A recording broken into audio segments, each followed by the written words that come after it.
Bonsoir à toutes et à tous, à nouveau sur le plateau de la Bobine à la maison de Bégon, je suis Sanji. Bonsoir Lat. Bonsoir Sanji. Merci de nous retrouver à nouveau ce soir pour le lancement de la première capsule vidéo qui concerne ce projet que vous avez mis en place avec l'AFIA, AfriConsult et l'AFIA avec le soutien de la maison de Bégon. Oui. Ce soir, Lat, eh bien, c'est le lancement. On va découvrir la réalisatrice, on va redécouvrir également le médecin, C'est ça. et puis plusieurs témoins. On va commencer notamment par un témoignage d'entrée. À chaque fois, les capsules vont commencer comme ça, avec un témoignage. Ce soir-là, on va parler de la définition de l'excision et la tradition. Tout ça, c'est très lourd en Afrique encore.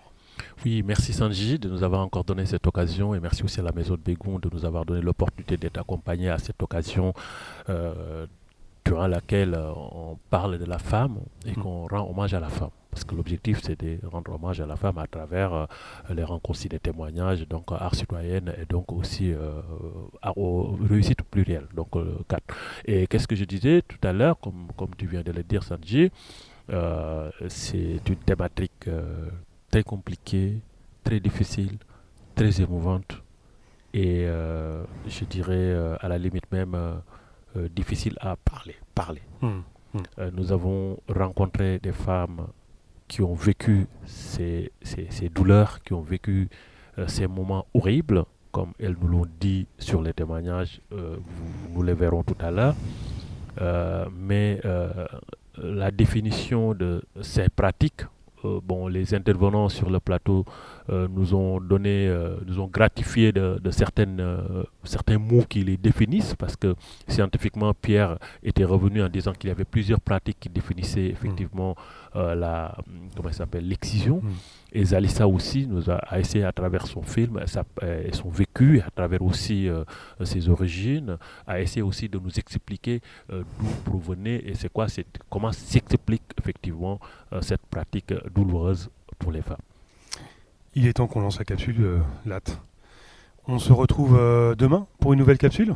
Pas de souci, à demain et tout bonne de suite, vision pour tout le monde. On te retrouve sur le plateau avec les invités.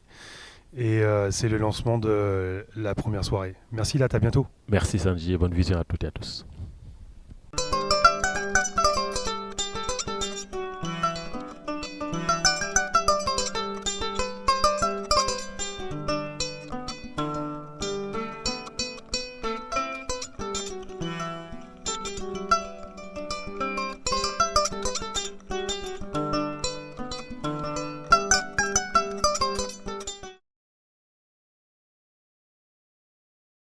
Bonsoir et bienvenue à toutes et à tous. C'est encore toujours un plaisir de vous recevoir dans cette belle salle de la maison de Bégon dans le cadre du projet Action aux arts citoyennes, réussite plurielle, les associations que nous constituons, que ce soit AfriConsult, la Fête des habitants d'ici et d'ailleurs, la maison de Bégon, ont proposé ensemble un événement concerté et coordonné qui rentre dans le sens de web ciné, donc ciné-rencontre et témoignages, mais surtout sur une thématique qui nous intéresse tous, parce que ça intéresse nos voisins, ça intéresse nos habitants, en tout cas nos proches avec qui nous vivons dans les quartiers, et qui est l'excision. Et nous allons l'aborder dans différents sens, à travers 4 thématiques. La première, ça va être tout ce qui est pratique, tout ce qui est organisation. La deuxième, ça va être tout ce qui est rituel, ça veut dire toute la forme sur le plan tradition que cela englobe cette forme de pratique. Nous aurons aussi les conséquences à aborder ensemble et les opinions. Cela veut dire tout ce qui concerne les points de vue des uns et des autres sur cette question et sur cette pratique. Zalissa, bonjour. Bonjour. Et Zalissa, à travers son film, nous avons eu l'occasion de partager ça avec les habitants des quartiers. Et ces habitants ont eu à se remplir avec le soutien et l'accompagnement de la maison de Bégon un formulaire qui leur permet d'accéder sur le site internet directement et de recevoir les informations liées au code pour pouvoir effectivement visualiser le film. Et nous avons aussi, après ça, recueilli aussi des retours des habitants à travers des questions. Mais une chose très importante, nous avons eu l'occasion avec la Fête des habitants de mettre en place une série de témoignages qui a été mise en valeur par les habitants des quartiers. Donc, ces habitants que nous avons aussi parmi nous autour de cette table. Mais je voudrais aussi dire que nous allons aborder cette question avec un spécialiste, un médecin aussi, qui s'appelle Pierre Renaud. Pierre, bonjour. Bonjour. Donc, Pierre est médecin. Il a été avec, dans ce cadre, sur beaucoup de projets.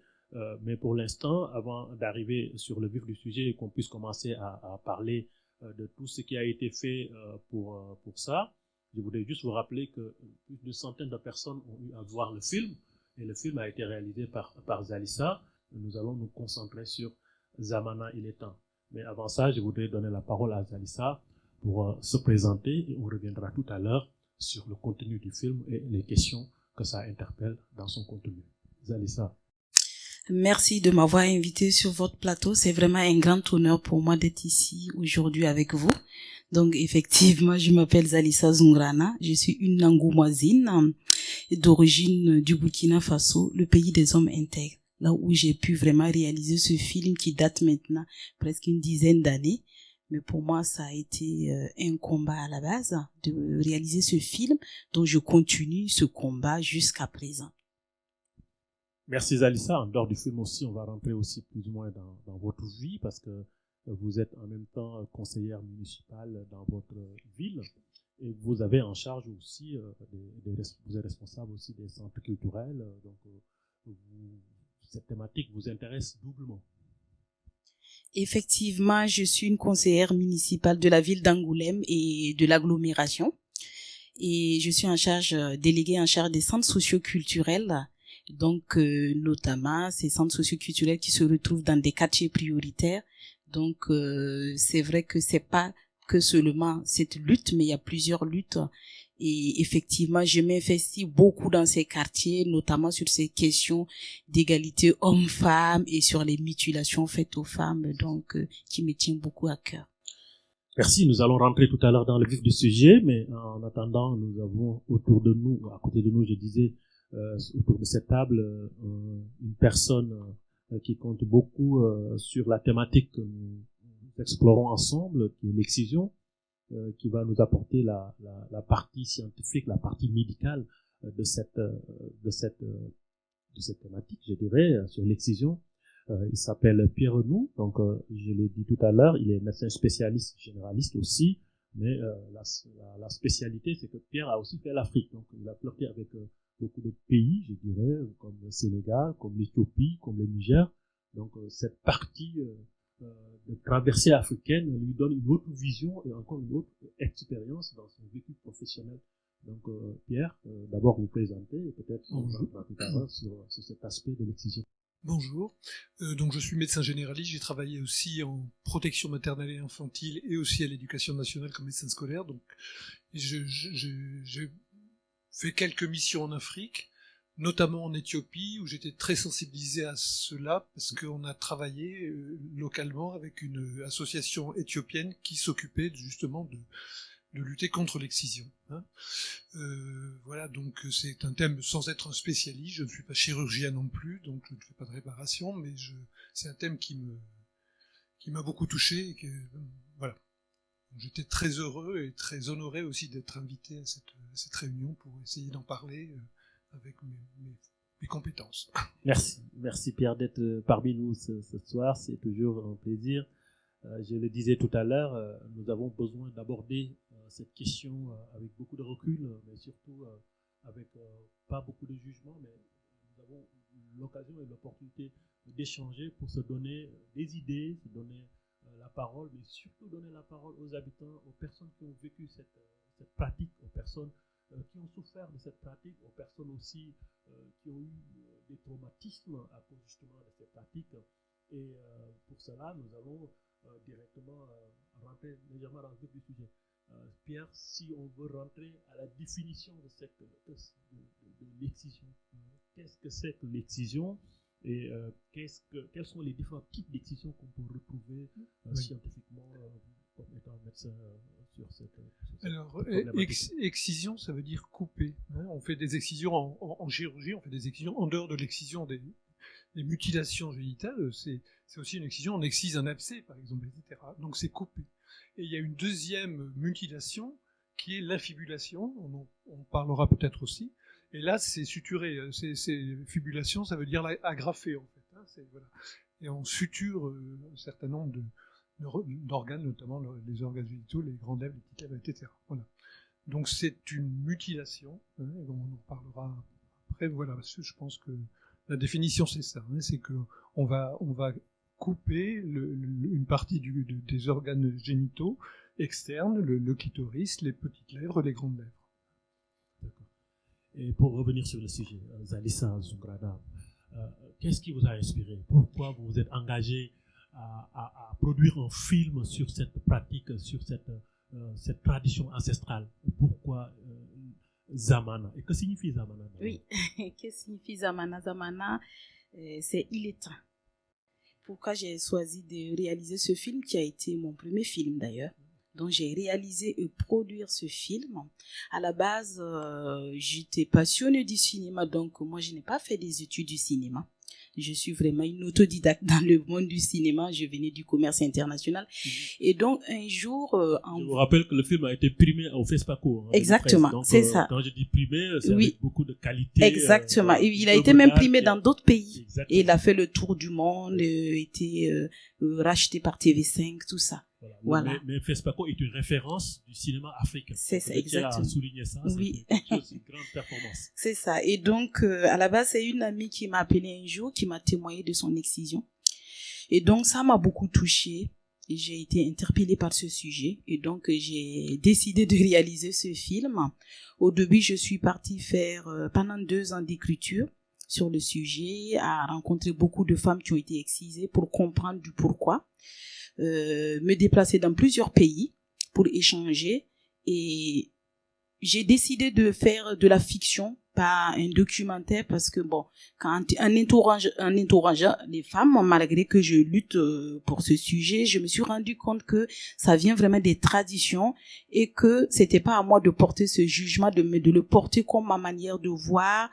Je l'ai construit par rapport à ça. Et c'est ça qui m'a vraiment donné envie de le faire. Ça a été dur lors de l'écriture d'entendre des témoignages de la souffrance, mais à la fois aussi d'entendre des mamans qui étaient très très contentes de faire l'excision, parce que elles pensent vraiment protéger leurs enfants en faisant l'excision. Avoir aussi beaucoup de femmes qui le font, du pourquoi elles le font, c'était un moyen de revenu pour eux, et puis elles pensent aussi vraiment faire ça pour apporter du bien-être. Donc du coup, bon, moi, je suis la personne qui a fait le film, mais à la fois, j'étais contente que le film fasse le tour du monde, qu'il soit primé, c'est bien, mais c'est de pouvoir apporter ma pierre à l'édifice, qui était vraiment une récompense pour moi, quoi. Un sentiment de satisfaction après le film, après tout ce qui s'est passé, parce qu'il y a quand même quelques années, les choses se sont déroulées. Vous vous sentez comment, voilà, de l'apport du film sur les consciences des personnes, comme vous avez dit tout à l'heure, peut-être quelques-uns ont été plus ou moins contents que le film soit vraiment dans ce sens-là, et d'autres se disent oui, nous souhaitons aussi apporter le bien-être dans un autre sens pour que ça puisse protéger nos filles. Donc, et vous, dans tout ça, comment vous avez perçu? Déjà sur le plateau du tournage, donc on a un technicien qui est Assal ici, qui a participé. Quelque chose m'a beaucoup touchée, parce que quand on faisait la scène de l'excision, il y a un technicien qui m'a regardé, qui m'a dit: Zalissa, ce film n'est pas ton film, mais c'est notre film. Ça veut dire, déjà dans un village là où l'excision se passait, quand tu entends parler de ça, ça touche vraiment et ça fait plaisir. Comme Bisri, oui, c'est ça. Et après aussi, quelques mois du tournage, quand le film est sorti, le film est allé au FESPACO, donc il a été vraiment beaucoup apprécié, et j'ai vu des retours vraiment positifs. J'ai demandé à beaucoup d'associations vraiment de pouvoir le présenter dans des villages, là où je pense que le message, là où nous-mêmes nous ne pouvons pas apporter le message, le film a pu apporter quelque chose. Donc maintenant, quelques années plus tard, je me rends compte que le film a fait vraiment un grand impact dans certains villages, dans certains lieux, par rapport au retour. Donc, je suis vraiment contente, satisfaite, je ne peux pas dire, parce que le combat reste toujours à faire. Voilà, à l'heure actuelle, l'excision se pratique toujours. Faut pas qu'on se voie la face.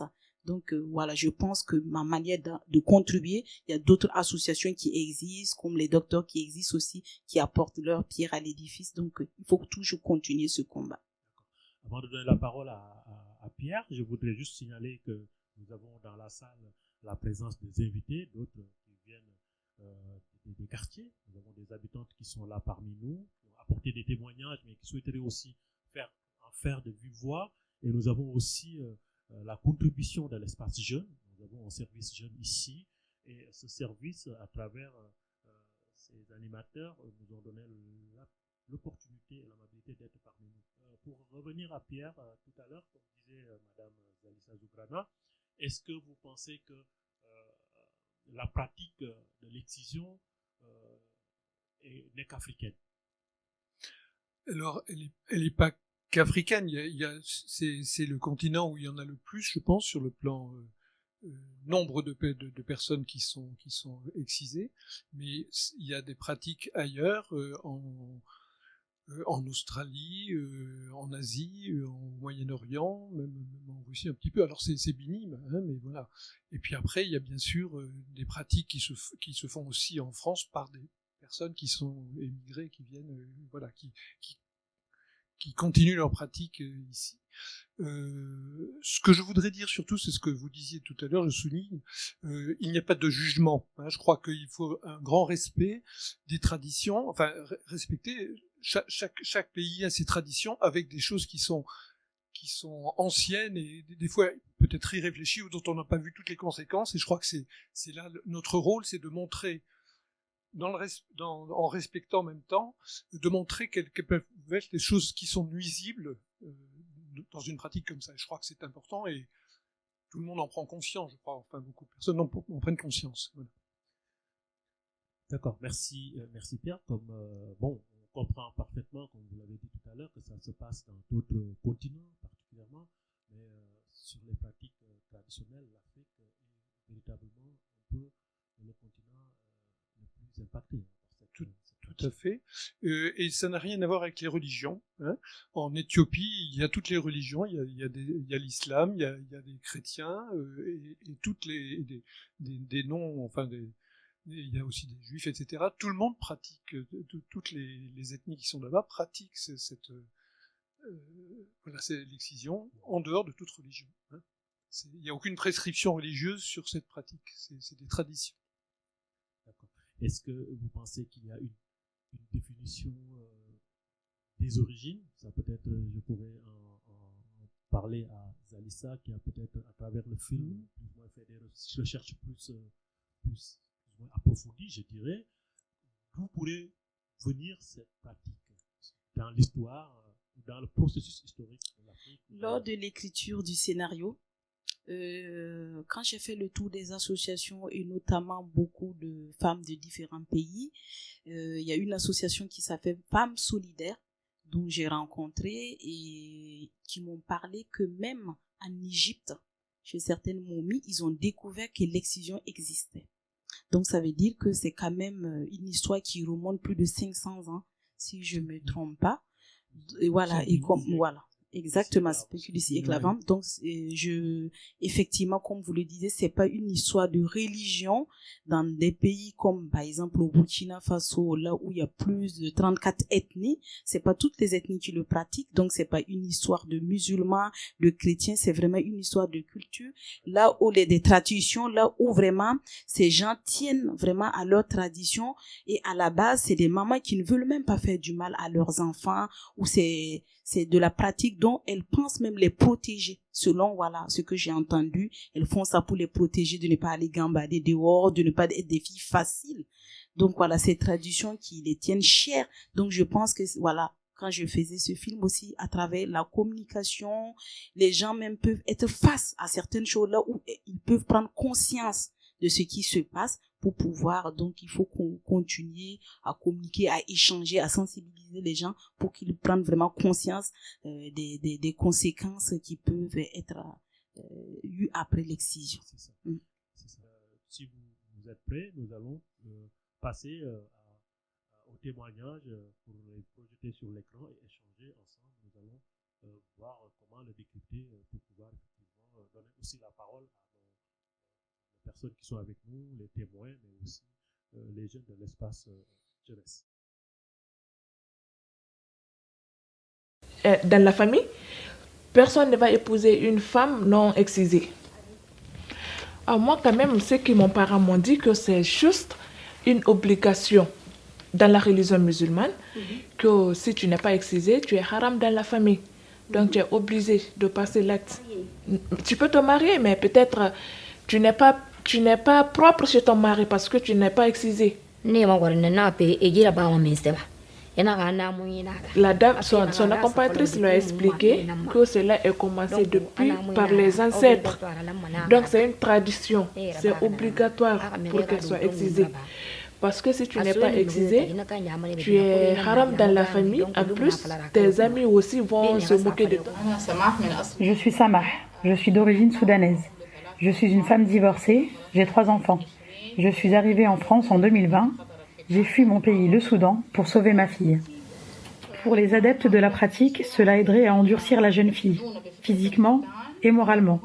Cela l'aiderait à préserver sa virginité, à faire observer l'humilité dans son foyer, à avoir des règles de vie morales, sociétales, conjugales, normales. Sauf que pour cela, couper un organe ne sert à rien. On peut le faire par la simple éducation, et c'est ce que je souhaite faire avec ma fille, lui transmettre les vraies valeurs, les valeurs universelles pour être libre, mais responsable.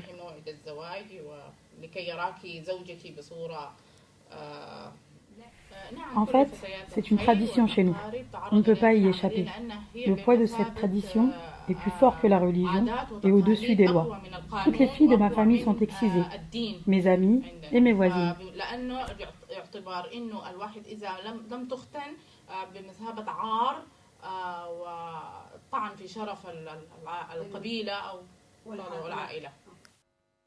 Merci, nous venons de voir la première projection de la capsule qui concerne la définition de l'excision, la tradition et tout ce qui tourne autour. Et je vais commencer par ce qu'elle a fini tout à l'heure, un sujet tabou. Zalissa. Effectivement, un sujet tabou lors de l'écriture de mon scénario. Je reviens tout le temps là. Lors des diffusions aussi des films, donc quand le film on voyageait dans beaucoup de pays, dans beaucoup de lieux, dans les festivals, la plupart des femmes me disaient la même chose, c'est un sujet tabou parce que... On n'en parle pas, personne ne veut, on garde ça en famille. Exactement. Voilà, même s'il y a la difficulté, l'interprétation, on ne le ça. partage pas avec l'autre. Exactement, c'est ça. Ce qui a été dur parce que vu les conséquences qui se passent, même si certaines mamans ont subi la même chose dont leurs filles elles le font faire l'excision, comme c'est un sujet qui reste tabou, personne n'en parle. Et malheureusement, il y a eu que des choses négatives autour de l'excision, même si nous savons aujourd'hui que beaucoup de pays gardent vraiment leur tradition. Mais cette tradition, il faut l'arrêter. Donc, c'est un sujet qui est tabou. Moi, je suis contente de voir qu'il y a des femmes quand même aujourd'hui qui arrivent à s'ouvrir, qui arrivent à en parler pour vraiment éviter à ce que les générations à venir puissent ne pas subir ça, quoi. Et à visage découvert, on se rend compte que ces femmes ont pris toutes leurs responsabilités pour je dirais, parler avec la société. Parce qu'ils ne parlent plus avec Pierre, encore moins avec Zalissa ou avec moi ou autre, elle parle avec la société, que cette tradition quand même qui est ancestrale, ça nous fait mal, ça porte des complications, ça nous rend difficile la vie, n'est-ce pas Pierre? Oui, je pense d'ailleurs, on le ressent, c'est tabou parce que on pense comme ailleurs que les mères aiment leur enfant et elles osent pas, elles savent bien qu'il va souffrir. Et elles osent pas le dire, c'est plus fort qu'elles, quoi. Il y a tout un mensonge là qu'on voit là, chez les femmes et chez les hommes aussi, qui savent bien ce qui va se passer. Hein. Quand l'enfant part, il sait bien où il va. Hein. Et on n'ose pas, c'est trop douloureux pour tout le monde. Mais c'est là le poids de la tradition qui fait que on ferme les yeux et puis on accomplit ce qui est obligatoire de faire, quoi. Voilà, finalement. Hein. Aussi en sachant qu'en Afrique, les traditions font que les mamans vraiment tiennent à ce que leur fille soit dans un foyer, qu'elle trouve un mari. Oui. Donc, comme la fille le disait bien, si on n'est pas excisé, on ne peut pas avoir un mari.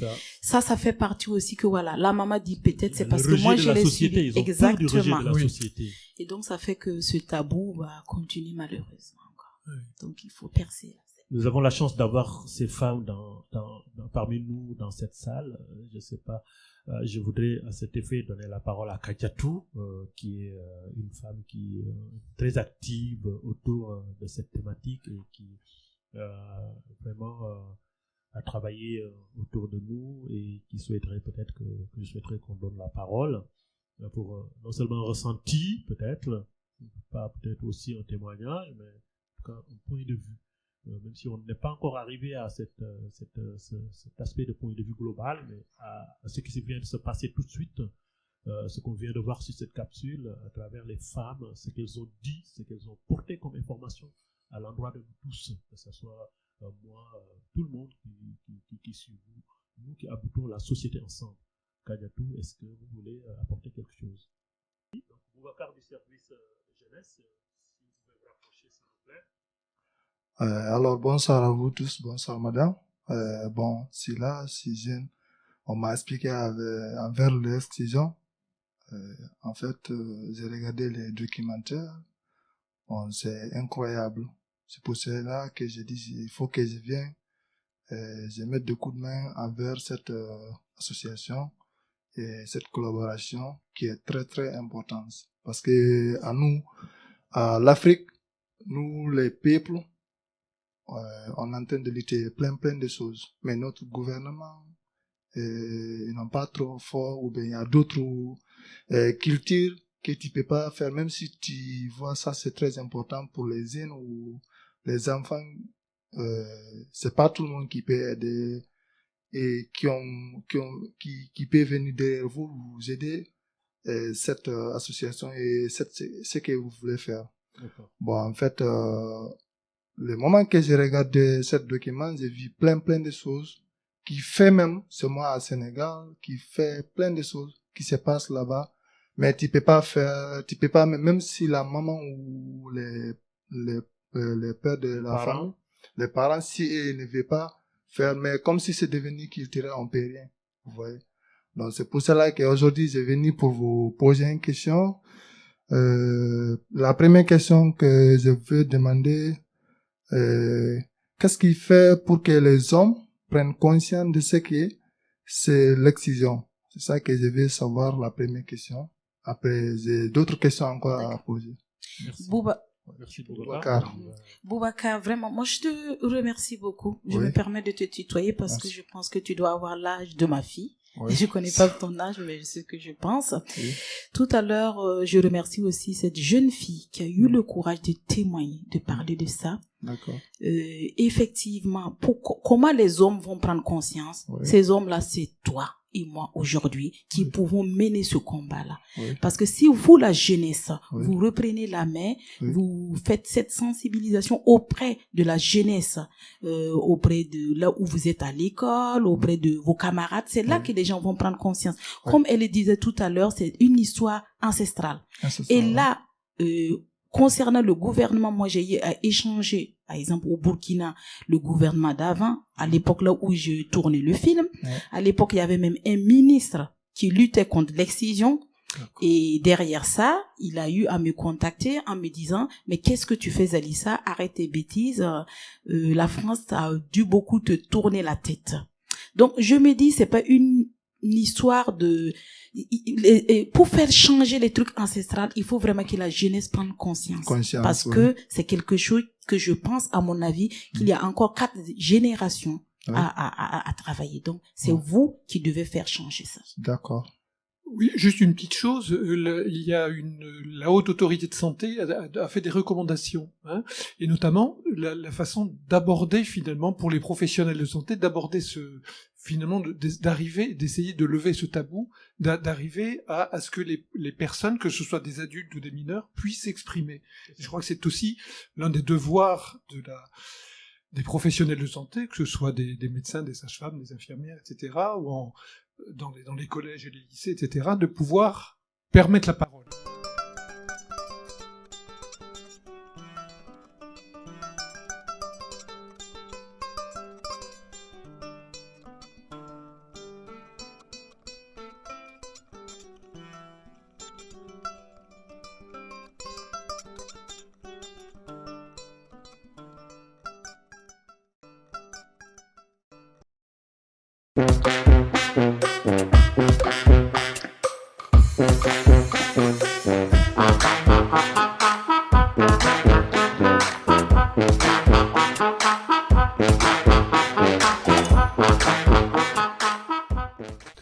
Bonsoir Lat. Bonsoir Sanji. Nous sommes sur le plateau de La Bobine. Oui. Hier soir, c'était le lancement de la première capsule vidéo. Oui. C'était, comme tu l'avais prédit, assez émouvant et assez douloureux. Assez émouvant, assez douloureux. Et encore une fois, nous nous sommes rendus compte du fait que c'était évident, voire même obligatoire, de parler de cette thématique avec ces personnes avec qui nous rencontrons tous les matins, tous les soirs, tous les jours, tes dans voisins, nos quartiers, tes voisines. des voisins, nos voisines. Les douleurs qu'elles ont vécues, ces personnes-là, ne pouvaient pas être vécues qu'elles seules. Il fallait qu'on les partage, il fallait qu'on en parle tous. Et c'était l'occasion d'en parler. Nous en avons parlé. Nous avons reçu des retours, hein, au-delà de ce qui a été fait, des appels téléphoniques, des SMS, des mails, qui nous ont quand même vraiment non seulement encouragés, mais qui nous... Comment on était vraiment... voilà. Comment on a fait pour y arriver jusque-là, parce que franchement, c'était quand même très, très, très, très dur. Voilà ce que je voulais dire, Sanji, pour cette première diffusion. Alors après la première capsule vidéo diffusée hier qui concernait la tradition et la définition de l'excision, ce soir, eh bien, on va s'intéresser à comment elle se pratique, comment elle s'organise. On laisse découvrir les images. Oui. Et on se retrouve demain pour une nouvelle capsule. Exactement, on va laisser voir les préparatifs, le côté organisation aussi, parce que ça fait partie de ce qui donne en tout cas une orientation et une bonne idée à ceux qui vont regarder la vidéo. On se retrouve demain, Lat, pour un nouvel Sanji. lancement. À demain, merci.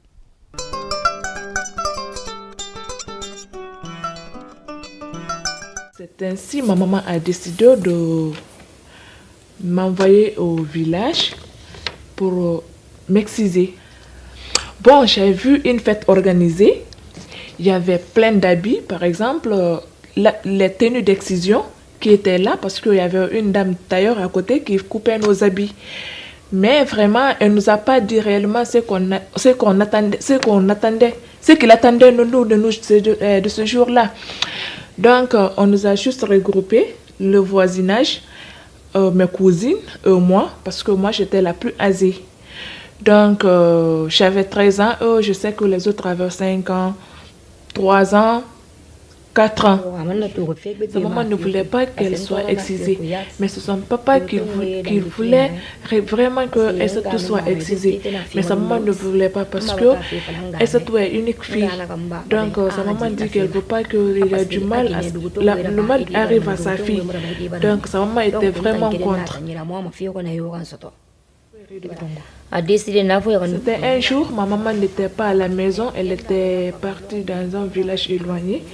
Donc c'est ainsi, mes tantes, ils ont organisé cette fête pour nous envoyer au village pour nous faire exciser. Donc c'est après le voyage de sa maman, après le départ de sa maman, qu'on l'a pris pour l'envoyer au village pour l'exciser. Donc elle était vraiment excisée.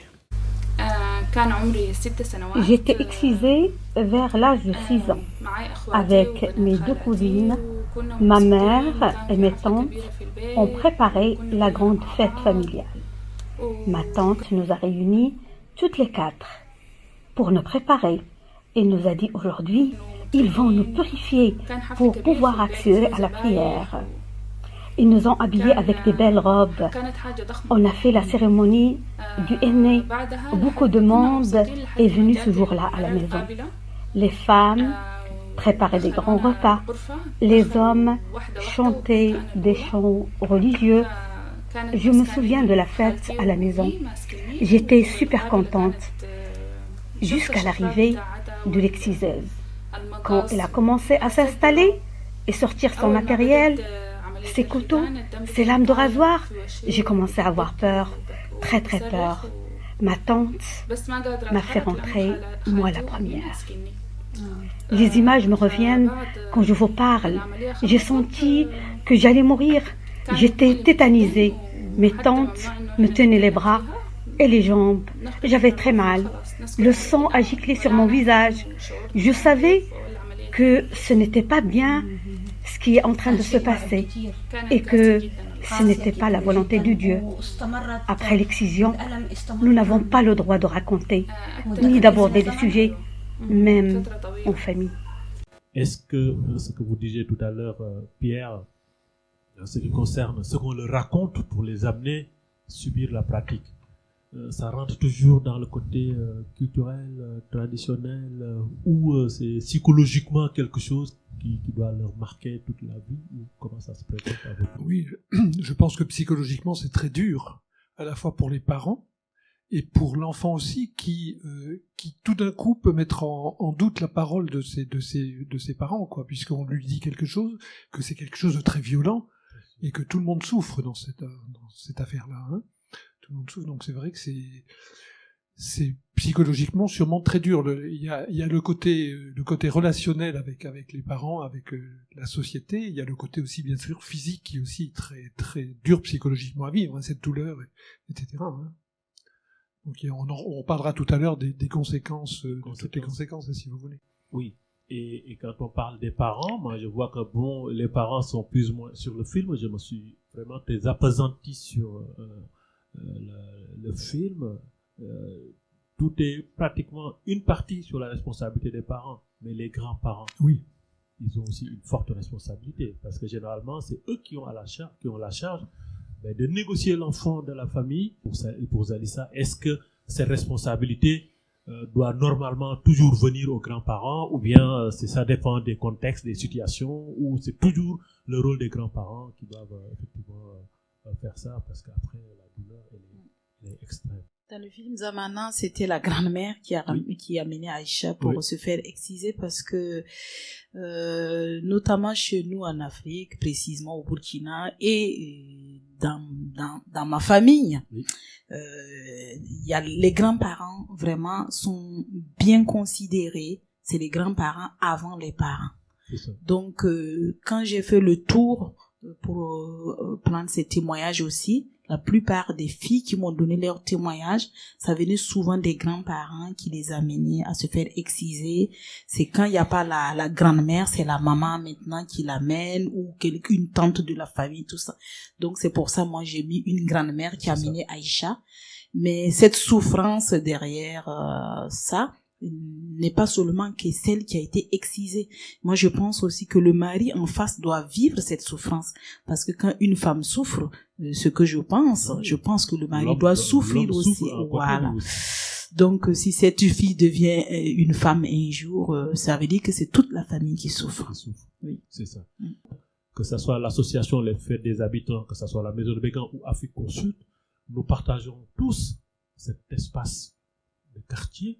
Nous sommes des voisins, nous sommes des amis, nous sommes, comme on le dit, des potes, ou je ne sais pas comment l'exprimer, mais nous sommes ensemble dans un quartier et nous vivons ensemble. Donc, si aujourd'hui elles se veulent vraiment actrices de cette action, de cette pratique, on n'a qu'à les soutenir, les accompagner.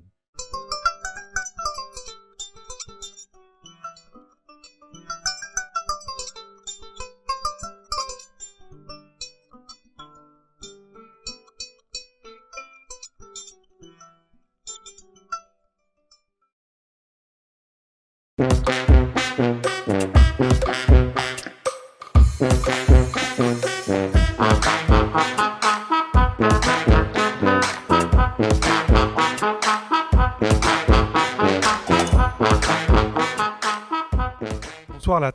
Bonsoir Sanji. Nous sommes au début de la troisième soirée, troisième capsule vidéo qui va être diffusée tout à l'heure sur les conséquences. Bien évidemment, avec beaucoup de douleur, il y a largement de conséquences derrière. Dramatique d'ailleurs, je dirais, en termes de conséquences.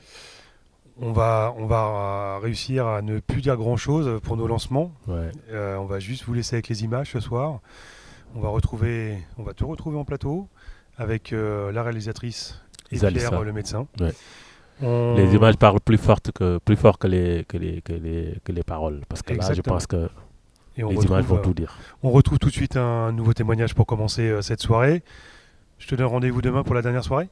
Pas de souci, à demain. Allez, merci. Bonsoir à toi.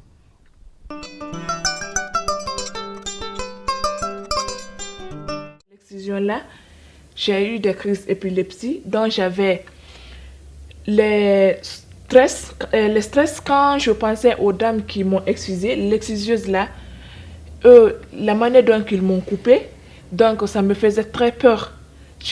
Je n'arrivais même pas à dormir. Quand je les vois dans mes sommeils, je criais. Donc je peux dire même ma maladie d'épilepsie, c'est à cause de l'excision qui était à la base. Parce qu'avant, je n'avais pas ça. Mais quand j'ai suivi l'excision, c'est pas après. Maintenant, j'ai commencé de tomber malade, avoir des crises dont j'avais jamais eu dans ma vie. Donc, si vraiment je pense aux vieilles excuseuses là, donc ils m'ont fait vraiment du mal. Très, très du mal. Plein de souvenirs que je ne vais jamais oublier dans ma vie. Oui. Comme quoi? Par exemple, le jour où ils m'ont envoyé au village, où il nous a pris pour le village, la vieille qui m'a excusé et les personnes qui m'ont pris. Donc, ce sont des personnes que je ne vais jamais oublier dans ma vie. Pour faire l'amour avec son mari, elle a toujours mal. Elle ne veut même pas que son mari la brosse à cause de ça. Parce que si elle pense ce qui va l'arriver après le rapport, donc elle a tout le temps peur de son mari.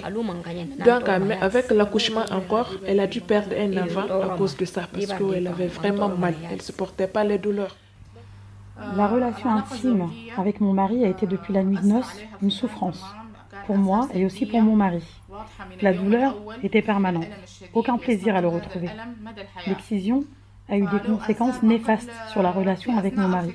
Il y a eu des conséquences immédiates et des conséquences à long terme. On se focalise souvent sur les douleurs au moment de l'excision, mais c'est encore plus que ça. Les mères de famille savent que l'excision est extrêmement douloureuse. En plus de la douleur, il y a le choc, l'émotion, car en tant que fille, nous ne sommes pas informés à l'avance de ce qui va se passer au moment de l'excision et après sur notre vie de femme. Certaines femmes ont des cicatrices qui ne leur permettent plus d'être avec un homme. Beaucoup de séquelles, hémorragie, des infections, des fuites urinaires. Tous les médecins vous diront que c'est très mauvais. La relation intime avec mon fiancé était une souffrance pour moi. La douleur était permanente. J'étais victime de cette tradition barbare. La famille nous a fait formatage de cerveau. Soi-disant, ils vont nous purifier pour accéder à la prière. J'ai fait des études, des recherches sur Internet. J'ai trop cherché. Aucun verset du Coran ne parle d'excision. L'excision sert à détruire des vies. Plusieurs fillettes sont décédées dans mon village suite à l'excision. Je me souviens encore des 2 jumelles de notre voisine qui sont décédées le même jour, l'une après l'autre. Elles n'avaient même pas 1 an quand ils ont subi l'excision. L'image de ces 2 fillettes est gravée dans ma mémoire. Les filles qui restent en vie après l'excision n'ont pas de vie de femme à part la douleur, les complications de l'accouchement, les fuites urinaires. Je ne veux pas que cela arrive à mon enfant. J'ai tout quitté pour elle, mon pays et mon travail, pour qu'elle ait le droit de choisir sa vie, être une femme libre et non être esclave à des traditions barbares telles que l'excision. Beaucoup d'émotions et c'est vraiment une triste réalité. Et effectivement, quand j'écrivais mon scénario, j'ai rencontré beaucoup de femmes qui m'ont parlé de leurs sœurs, leurs tantes, leurs cousines qui sont décédées lors de l'excision. Et même, ça a été à un moment un petit freinage qui a fait que j'ai failli abandonner de pouvoir réaliser ce film. J'étais tellement touchée, dépassée d'entendre ces témoignages. Mais au fond de moi, je disais, il faut aller jusqu'au bout. Et j'ai eu une grand-mère formidable, malheureusement qui n'est plus de cette terre, qui a vécu quand même 103 ans, qui m'a dit, tu dois aller jusqu'au bout de tes rêves, et surtout sur ce sujet dont elle était vraiment contre l'excision. Donc, je pense que le docteur saura mieux nous parler des conséquences qui sont une réalité, et je pense que aller secouer les gens à dire arrêtez ça, c'est de la barbarie, le message ne passera pas. Mais faire entendre ces genres de témoignages pourra faire vraiment changer les choses. Et vraiment, je félicite cette femme qui a apporté ça, et j'encourage beaucoup d'autres femmes vraiment à continuer à témoigner, et vraiment je pense que leur voix va faire beaucoup de choses sur cette terre. C'est ça.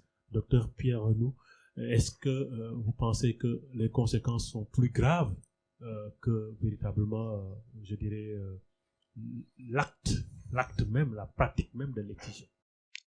Oui, alors c'est vraiment très émouvant ces témoignages, hein, et vous le vivez dans votre chair, enfin vraiment, et bien évidemment, moi j'ai des notions théoriques, enfin des témoignages aussi, enfin des études, etc., qui montrent toutes les conséquences néfastes, hein, de cette pratique. Les conséquences, on en a parlé tout à l'heure déjà, psychologiques, hein, c'est un stress psychologique avec des troubles qui peuvent être très graves, de dépression, de gens qui n'ont plus aucune affectivité parce qu'ils sont indifférents à tout, etc. Enfin, il y a toute de l'anxiété, on voit tous les traumatismes, même psychologiques, avec cette pratique. La deuxième chose, c'est en effet tout ce qui est physique, c'est-à-dire que ça peut aller jusqu'à la mort, soit très rapide parce que il y a des hémorragies très importantes, hein, soit par des infections, hein, le tétanos, parce que c'est pas désinfecté, etc. Des septicémies qui peuvent aussi, ces infections, aller jusqu'à la mort aussi, bien sûr. Hein. Et puis il y a toutes les conséquences qui sont plus à plus long terme. Hein. C'est-à-dire qu'il y a des infections qui ne sont pas mortelles, mais qui vont laisser des séquelles. On en voit dans le film. Hein. Enfin, c'est dans les témoignages et dans le film, on voit ce qui en est. Des infections, hein, qui vont entraîner des infections des voies urinaires, des voies génitales, qui vont entraîner une stérilité, parce que quand on a une infection des trompes, on devient stérile, ou l'utérus aussi, etc., etc. Donc c'est toute une souffrance de la femme, de l'enfant aussi, parce que il peut y avoir plus dans les infibulations, c'est-à-dire quand il y a des sutures, des grandes lèvres, etc., qu'on rétrécit le passage, l'ouverture du vagin, au moment de l'accouchement, c'est pas possible. Donc, si on peut faire une césarienne, on fait. Sinon, il peut y avoir une mortalité maternelle ou une mortalité infantile aussi, parce que l'enfant ne passe pas, il va rester là, il va mourir, etc. Hein, donc, c'est vraiment des conséquences très graves. Hein. Et puis, il y a aussi tout ce qui est des conséquences sexuelles. Alors, c'est vrai que tout ça, c'est un peu lié. Enfin, pourquoi on fait ça ? Il y a certainement une crainte de la sexualité de la femme qui fait que, comme on dit, elle n'est pas pure.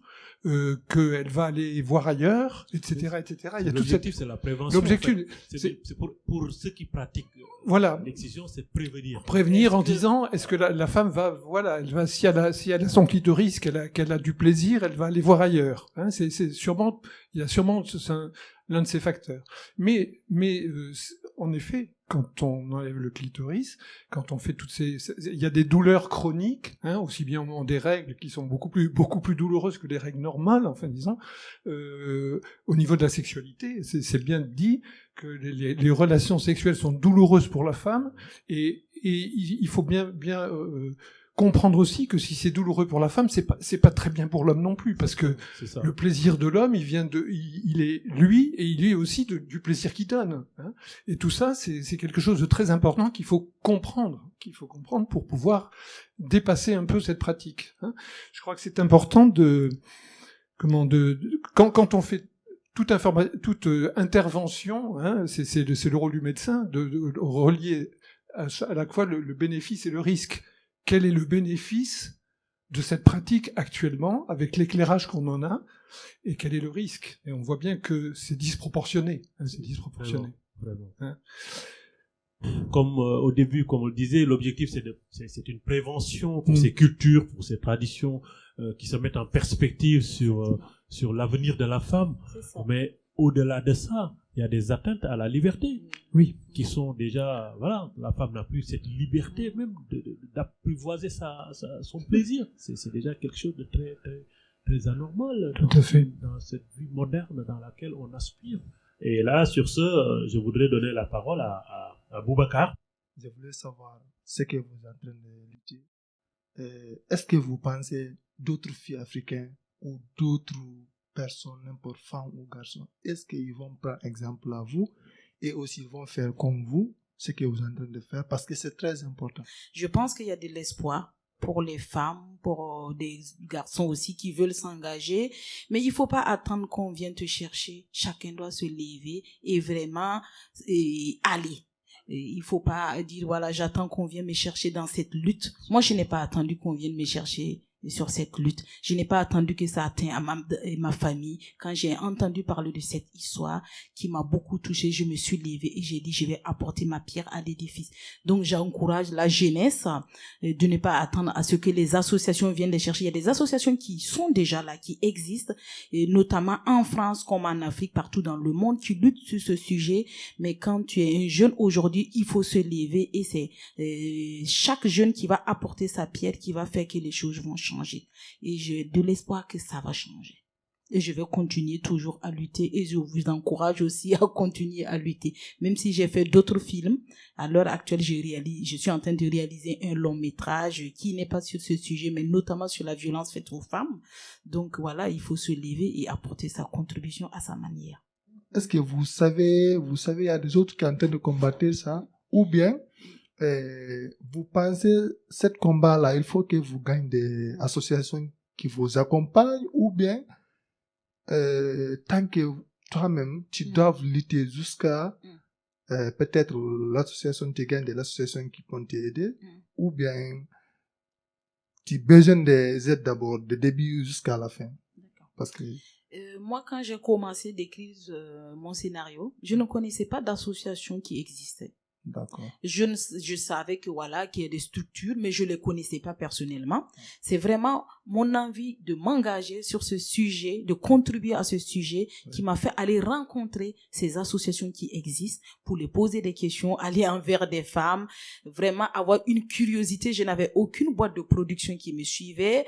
Pas d'argent, je travaillais et j'ai pris mon propre argent pour prendre le vol, le train, pour aller rencontrer des gens parce que j'avais envie de les entendre parler, j'avais envie d'écrire cette histoire et envie de réaliser.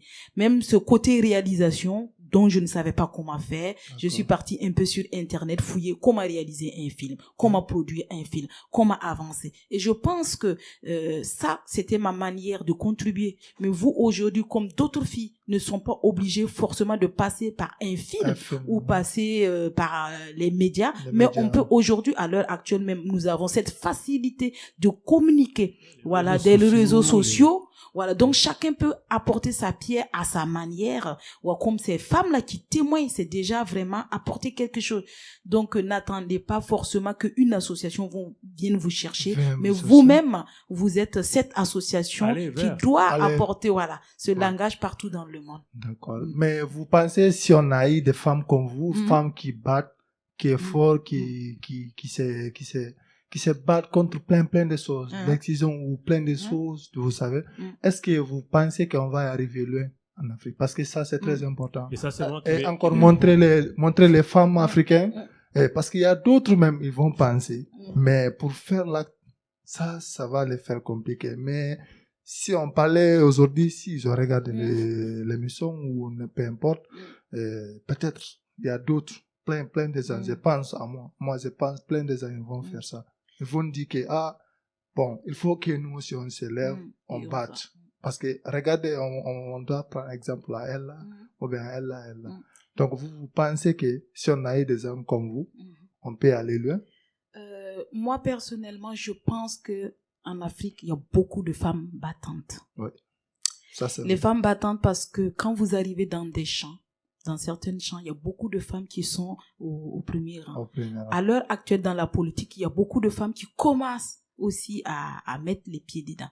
Et quand on regarde dans certains services aussi, il y a des femmes qui font. Mais comme ça, c'est une question ancestrale, une question de tradition. Peut-être, il y a cette manque de compréhension, d'ignorance qui font que le sujet n'est pas encore porté. Sinon, vraiment, il y a des femmes battantes. Oui. Et donc, si jamais elles nous regardent aujourd'hui, je les encourage à continuer à se battre. Parce que, la femme... Déjà, porter un bébé, il faut être courageux. Je trouve que c'est formidable, une femme qui porte une grossesse de 9 mois, c'est parce qu'elle est battante qu'elle peut le faire. Donc, être mère, déjà, c'est être battante. Donc, donc toutes les femmes, là, c'est des femmes battantes. Je les encourage à se battre vraiment pour cette liberté. qu'elles peuvent avoir, de continuer. C'est pas parce qu'on est une femme battante qu'on n'arrive pas à se compléter avec son mari. Non, être battante, c'est apporter ces valeurs qui peuvent vraiment changer, contribuer au bonheur du lendemain.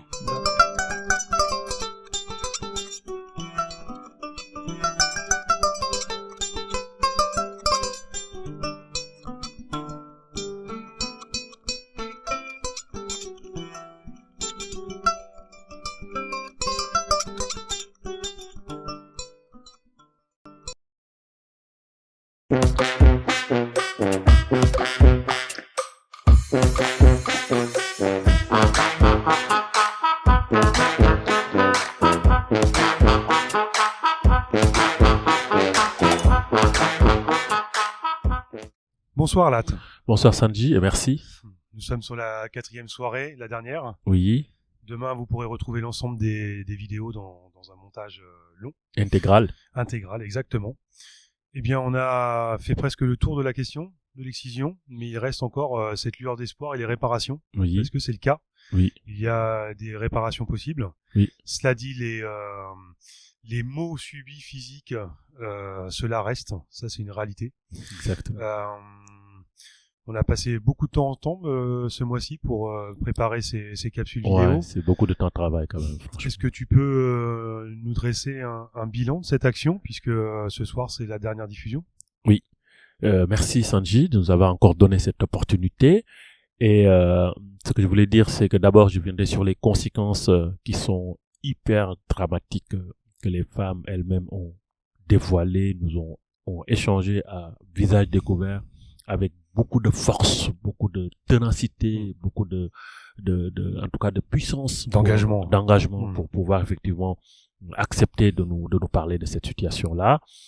Et nous les remercions bien sûr parce que franchement elles ont été franchement très fortes. Elles ont été très fortes.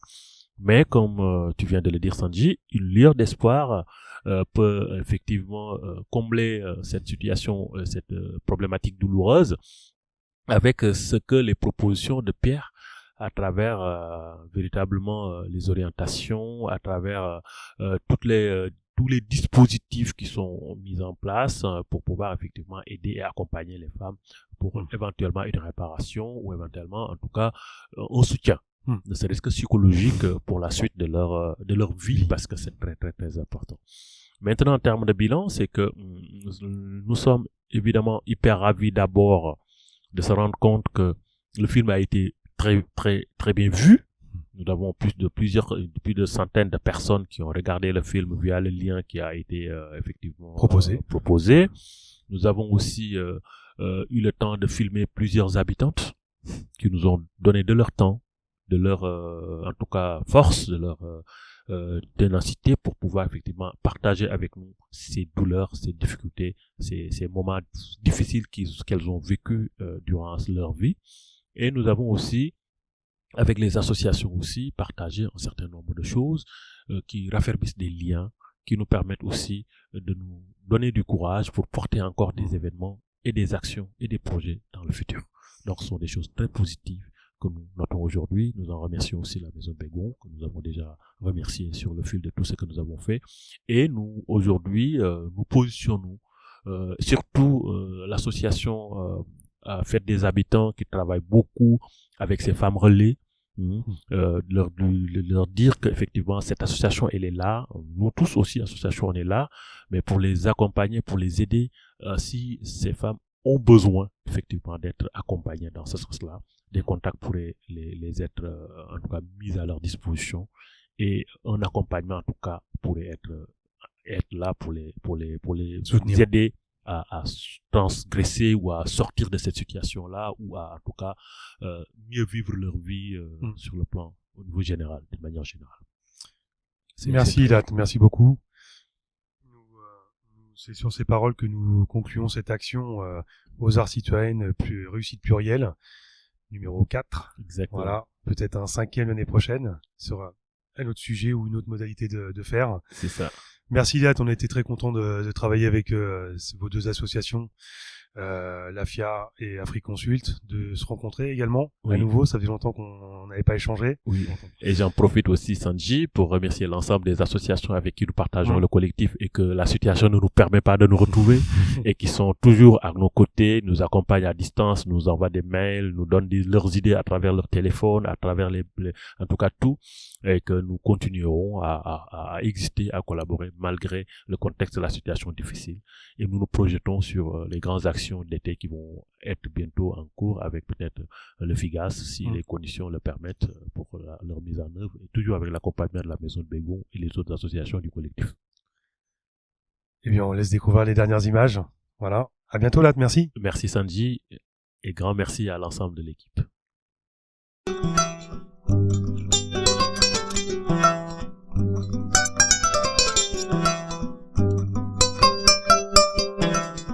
Maintenant, quand je pense à l'excision, j'ai du mal à la supporter. Même voir une dame qui veut exciser sa fille, si quand même moi je la vois, je la conseille de ne pas faire. Parce que c'est pour détruire la vie de sa fille. Moi, je n'ai pas eu cette protection, mais moi, je vais protéger ma fille de l'excision. Je ne vais jamais exciser ma fille. Elle dit qu'elle a peur pour ne pas qu'on lui fait du mal comme avant.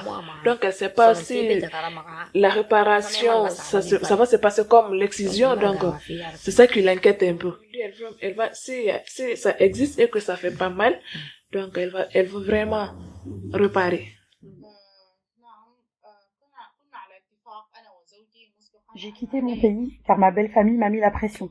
Elle a menacé de kidnapper ma fille pour l'exciser, pour la purifier. Je faisais la honte à ma famille, je leur portais atteinte à leur honneur. Pourtant, avec mon mari, on était d'accord de ne pas l'exciser. Mon mari a fini par céder. C'est pourquoi j'ai perdu tout espoir en lui. C'était la fin de notre histoire. Je me suis séparée et je suis partie revivre dans la maison familiale.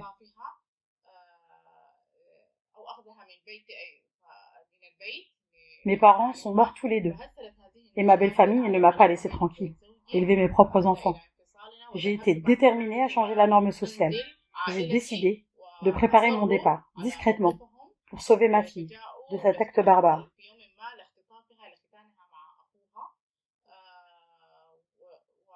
Je ne voulais pas qu'elle ait le même sort que moi. Mes parents m'ont gâché la vie. Je ne leur en veux pas, car ils étaient illettrés. Par contre, j'en veux à mon mari, qui lui ne l'était pas. On a fait tous les deux des études universitaires. On a souffert. Je ne comprends pas pourquoi il a voulu reproduire la même chose avec notre fille. De mes missions à l'étranger, j'ai commencé à voir que dans d'autres pays, c'était différent. La femme peut être indépendante. Elle a le droit de choisir sa vie, son mari. J'ai voulu faire pareil. J'ai fait tout le contraire de ma tradition. Je suis tombée enceinte, j'ai cru que j'étais forte et j'allais m'assumer. Mon ventre s'est arrondi et la peur s'est installée. Malheureusement, le poids de la société, de la famille, a été plus fort que moi. J'ai commencé à avoir peur, très très peur, pour ma vie et celle de mon enfant. Je ne connaissais pas à l'époque le sexe de mon enfant, mais je me suis dit, si c'est une fille, elle aura le même sort que moi. Subir le poids de cette tradition, être soumise, excisée comme moi. Je ne voulais pas ça. J'ai décidé de fuir loin pour me protéger et protéger mon enfant. Quelle est la pratique? Quelle est la stratégie? Oui. Quels sont les dispositifs qui sont existentiels? Alors, la première chose qui est très importante, c'est que, premièrement, on peut en parler. Ça, c'est très important, c'est ce qu'on a déjà dit, mais je crois que c'est la première chose. La première étape, c'est ça, finalement, arriver à en parler. Et donc, que tous ceux qui peuvent entendre puissent l'entendre, et puis voilà. Donc, c'est vrai qu'il y a des professionnels de santé, il y a des associations, il y a des associations locales, il y a des associations ailleurs, on pourrait donner éventuellement des adresses, je crois que c'est important, il y a des recours. Après, quelles sont les possibilités de réparation? On a en gros deux voies. Il y a la voie chirurgicale pour réparer le clitoris. On peut le faire actuellement. Donc la chirurgie réparatrice. La chirurgie réparatrice. Alors, il y a pas beaucoup de chirurgiens qui s'en occupent, mais il y en a. Hein. Il y a une personne à Tours qui s'en occupe, il y a à Chartres aussi, et après il y a dans la région parisienne. Hein. Voilà. Donc là, alors pour avoir les adresses, je crois que le mieux c'est de s'adresser à des associations. Voilà. Il y a notamment une association ici qui est le planning familial. Hein, qui s'occupent de plein de choses, hein, mais notamment de ça, qui sont ouverts sur cette pratique. Aussi. Après, il y a la réparation psychologique, hein, et ça, c'est aussi important. Alors, pour revenir à la réparation chirurgicale, on ne garantit pas, en fonction des dégâts, finalement, on ne garantit pas qu'il y ait toujours... à la normale. Hein, d'où l'importance de la prévention, mais il y a quand même... Pour les personnes qui ont été excisées, il y a des possibilités, hein, comme je disais, de réparation du clitoris qui peut ramener à une vie sexuelle plus normale. Mais après, il y a aussi ce qu'on voit dans des témoignages. Il y a des dégâts qui sont irréversibles, comme la stérilité, etc. Mais bon, voilà. Hein.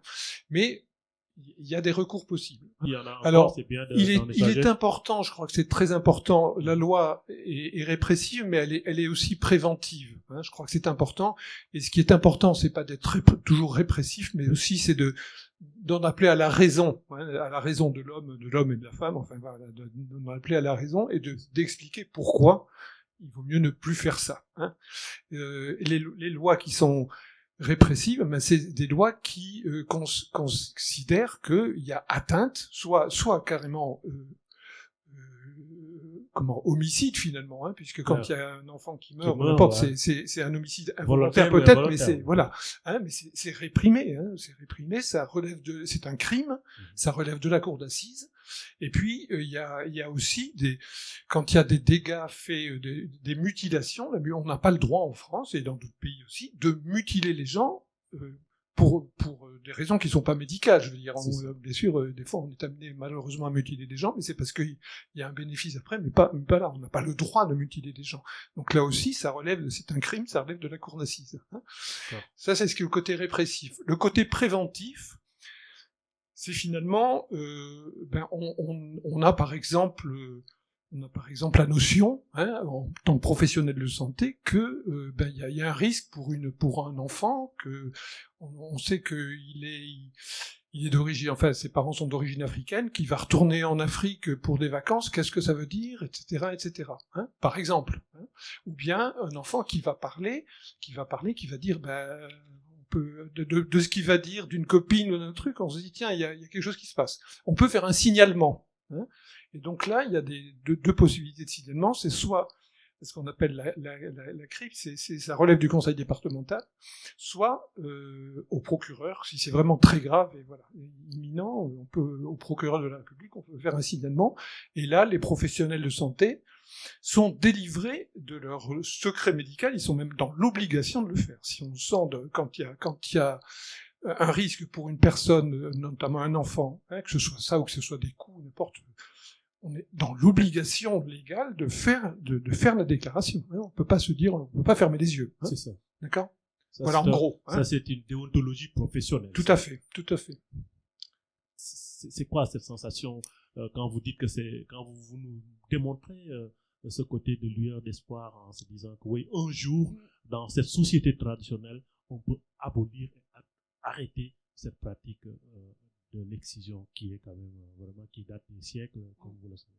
Effectivement, à la fin de mon écriture du scénario, j'ai eu du mal pour la fin.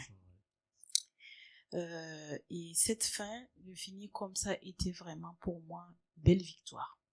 Une victoire parce que je sais que voilà, il y a le gouvernement qui est là en place, mais notamment dans certains pays, les traditions dont les chefs de certaines ethnies, c'est très très important. Les chefs, exactement.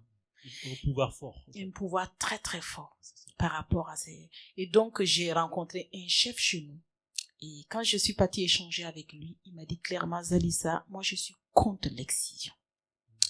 Et quand il m'a dit ça, ça m'a fait beaucoup de bien pour finir mon scénario. Au lieu de le finir, voilà, je l'ai fini comme ça.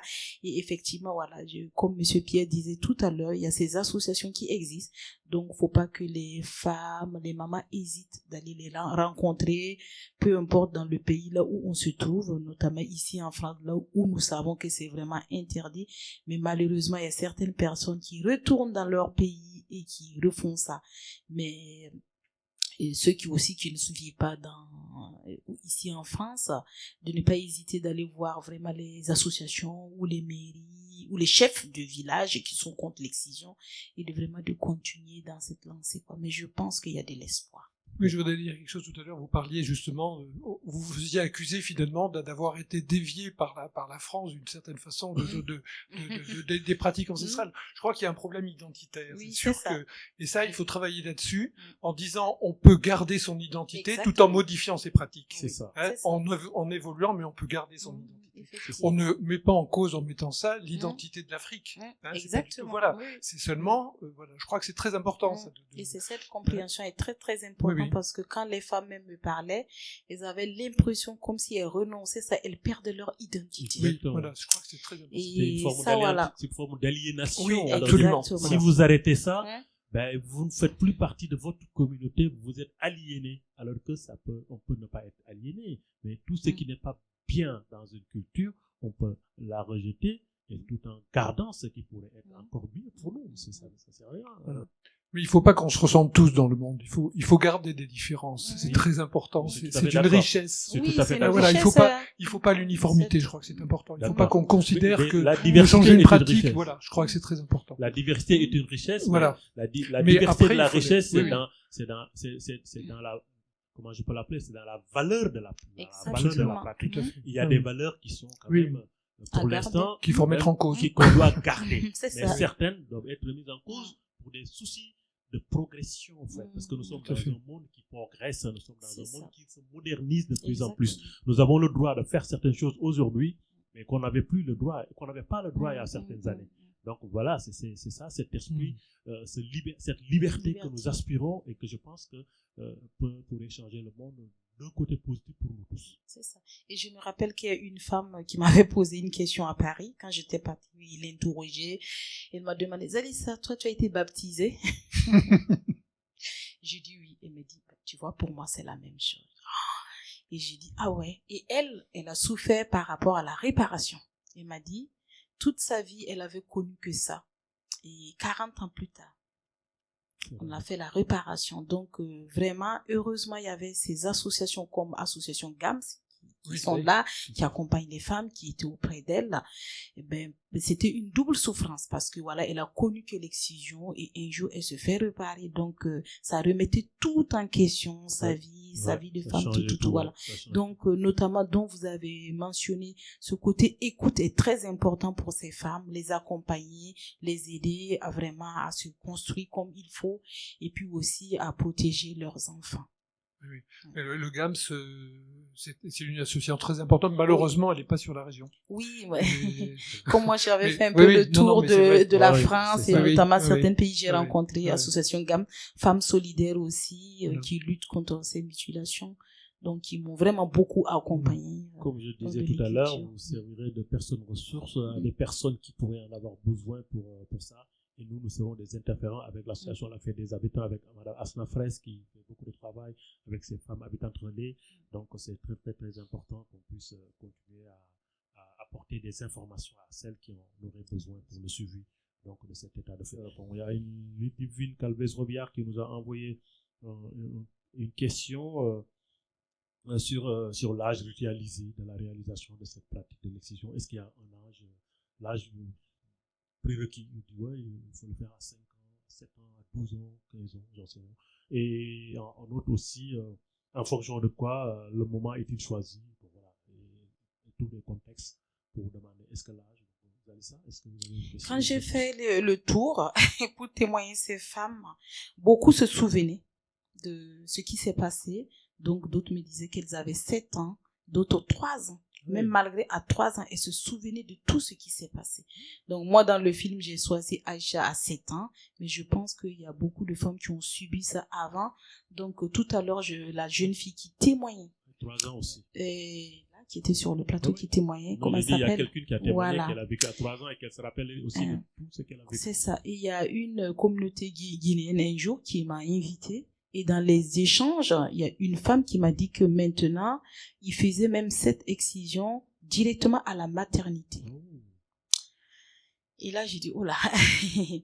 Et donc, du coup, je pense que voilà, il n'y a pas vraiment d'âge. Moi, dans le film, j'ai choisi Aïcha 7 ans, sachant que cette petite fille qui n'a pas été excisée, et beaucoup de femmes, même sur le plateau, n'étaient pas excisées. Vraiment, ça l'a traumatisée lors du tournage. Elle a pleuré vraiment. Elle est venue me voir après en me disant, Tata, mais qu'est-ce qui se passe? Tout ça, donc voilà. Ça prouve qu'il n'y a vraiment pas d'âge, quoi.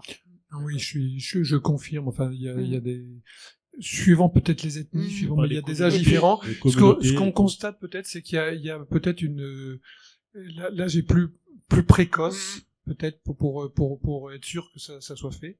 La deuxième chose, vous parliez de la maternité fait. Les études montrent que c'est pas parce que c'est fait dans des pratiques par des professionnels de santé que les risques sont moins grands. Que les complications ne seront pas... Ils sont pareils. D'accord. D'accord. Et une question aussi, peut-être que j'ai recueilli, ça pourrait être pour Pierre. Au jour d'aujourd'hui, y a-t-il encore des pays qui pratiquent l'excision? C'est encore toujours une question. Et qu'en est-il en France? Vous avez abordé un peu la question en disant ceux qui partaient en vacances, des choses comme ça. Oui. Donc ça aussi, c'est une question que je trouve plus intéressante. Alors, elle a été posée par Soumia Rachla. Oui. Alors, j'ai pas quelque chose d'exhaustif là-dessus. Moi, j'ai un peu une pratique parce que comme je disais, j'ai travaillé à l'éducation nationale en PMI. Donc j'ai un peu, personnellement, je n'ai pas été affronté à ce genre à cette problématique dans mes fonctions, mais elles n'ont pas été très longues non plus. Peut-être que j'étais aveugle, hein, c'est possible aussi que des fois on passe à côté. Hein. Mais il y a d'autres. J'ai interrogé là depuis 15 jours des collègues. Ça dépend des endroits. Il y a des endroits où il y a en effet des pratiques. Je sais que j'ai une collègue qui travaillait avant en région parisienne. Elle disait qu'il y a des excisions qui se faisaient bien sûr les personnes envoyées en Afrique, mais il y en a qui se faisaient sur place. Hein, mais c'est caché, voilà. Donc ça se pratique encore malheureusement. Hein. Je pense que c'est très à la marge. Hein. En région parisienne, il y a beaucoup de monde aussi. Ici en Indre-et-Loire, puisque j'ai travaillé en Indre-et-Loire sur ces,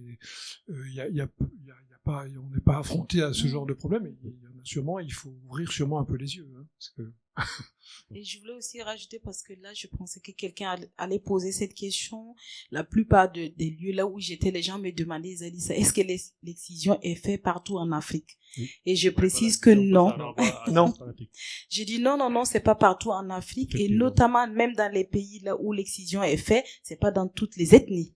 C'est ça. Donc voilà, pour que les gens puissent prendre connaissance que vraiment c'est pas partout en Afrique, et puis c'est pas partout dans les ethnies.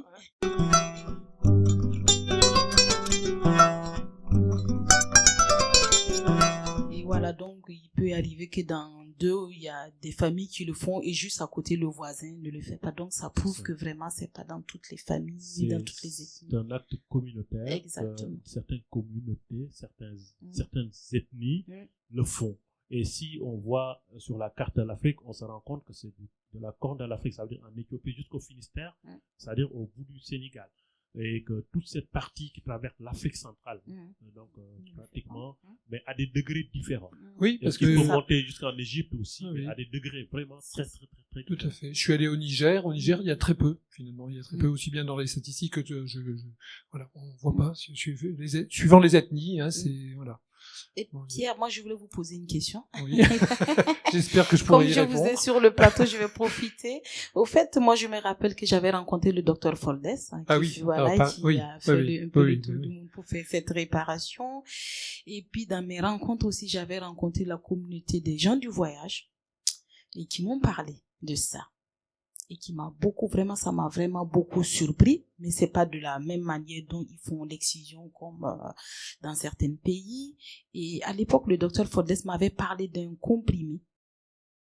Donc j'ai compris, voilà, médicament qui jouait un peu le rôle comme un peu l'excision en France ici, et que ça a été arrêté. Ce médicament a été arrêté il y a plus de 50 ans maintenant. C'était notamment donc si une femme avait des problèmes psychologiques, il y avait des médicaments que ces femmes prenaient et qui faisaient des effets secondaires comme l'excision. Je vais vous demander de donner votre dernier mot. Je crois que ce qui est important, moi en tant que professionnel de santé, c'est que comme je disais tout à l'heure, la Haute Autorité de Santé a donné des recommandations. Je pense qu'il faut qu'elles soient diffusées aux professionnels pour que finalement on sache que ça existe, hein, parce que peut-être que tout le monde ne le sait pas, et puis qu'on a quelque chose à faire là-dedans. Et remercier aussi la Fête des Habitants qui est avec la directrice Madame Asna Press. Asna, s'il te plaît. Je veux juste rajouter un mot. Je pense que Lat a tout dit. Oui, merci à vous tous. Juste un combat que on a mené avec Omo parce qu'il est venu ici pour se sauver, hein, et sauver son enfant. Aujourd'hui, juste avant-hier, on a eu la reconnaissance. Et ça, c'est vraiment un combat qu'on a mené tous les deux. Et je suis très, très contente pour elle, pour avoir un statut de réfugié. Voilà. C'est ça. Mais là, je voudrais aussi vraiment citer aussi que dans le soutien, dans la réparation aussi, je pense que ça va être ça. Tout ce qui peut être considéré comme réparation, le soutien des femmes, des services, pour qu'elles puissent intégrer ce statut de réfugié, parce que ça les intègre dans une société. Je pense que c'est pour ça qu'ils ont décidé de témoigner à visage découvert, pour aussi donner envie à des femmes qui n'arrivent pas à franchir le pas et dire non à cette tradition, non à cet acte barbare. Donc, ils veulent leur donner envie, même s'ils sont loin. Donc, c'est un combat qu'ils mènent comme votre combat lors de la réalisation de votre film. Donc, c'est sur ce qu'on vous donne la parole de clôture. Moi, je parlerai plus et ça va être un moment de... Merci à toutes et à tous. Vraiment, merci beaucoup. Ça a été un super moment. Et puis, me déplacer jusqu'à ici, c'est vrai que ça fait plus de presque 10 ans. Mais à chaque fois qu'on m'invite autour de ce sujet, je n'hésite pas de prendre ma valise et d'aller. Parce que je suis qu'une simple réalisatrice, donc je ne maîtrise pas ce corps médical ou ce côté association dont je sais qu'il y a beaucoup d'associations qui sont sur le terrain et qui sont les premiers acteurs de ça. Mais voilà, j'encourage toujours ces associations, le corps médical, à continuer ce combat. J'encourage ces femmes de continuer à combattre. Et puis je l'ai dit qu'un jour, on y arrivera tous vraiment à pouvoir faire quelque chose et se dire ce n'est que du passé. Nakadi, nakadi, nakadi, koloma. Yeah, nakadi, koloma.